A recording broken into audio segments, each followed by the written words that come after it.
Welcome back into the Sports Source. This segment brought to you by Benedict Construction.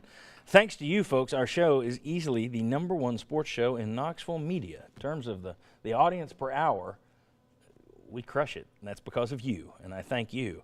It's also because of Benedict Construction, because while we've been growing at a good rate for years, we've been on for 14 years now, it really took off when I asked Benedict Construction to build us this nice den here in the WATE house, and as you can see, it is gorgeous. And as soon as we moved onto this set, things went straight up.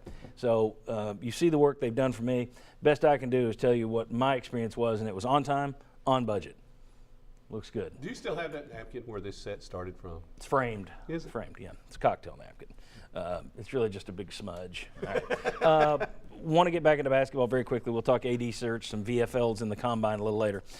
Mark Pankratz, for the past few weeks, Tennessee has been on the NCAA tournament bubble, which the fact that they could continue to lose and still be on the bubble tells you a lot about who else is on the bubble. But now you're to the point, is the NIT even a lock for this Tennessee team? Well, it can't be. I mean, you're right now you're tied for the 10th place in the league with Texas A&M. We go to LSU, although LSU is the worst team in the league. Who knows mentally where we're at. And then you finish with Alabama, who's still up there. I don't think they're in the NCAA tournament, but they're still fighting for something. So, no, it's not a lock.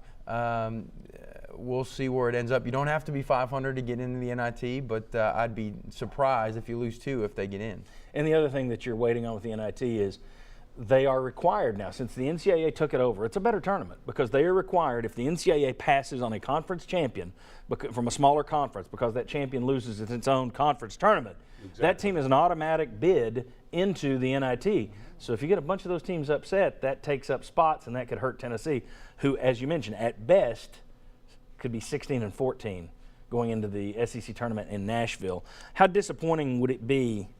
I think people would be disappointed with the NIT. Is the disappointed that much more from a fan base if you don't even get the NIT this year? For me, no. I think it's out of sight, out of mind onto football, spring ball. Okay, so missing the NIT isn't going to cause People any are disappointed consternation. when you get the NIT. They shouldn't be disappointed when you don't get the NIT. If you don't start playing better, it doesn't matter, because even if you do get in the tournament, you're just going to get beat. Doesn't matter where you go. I will say this, Frank Martin in South Carolina, in terms of people who are like, why isn't this going any faster? This is his 5th year. He was a good coach at Kansas State. It's his 5th year at South Carolina.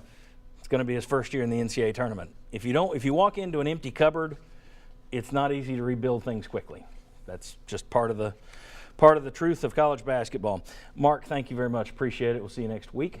When we come back, weaknesses of the VFLs at the Combine. We still got more AD stuff to talk about. We got Tennessee's future schedule to talk about. We're going to run them through this. Come on back.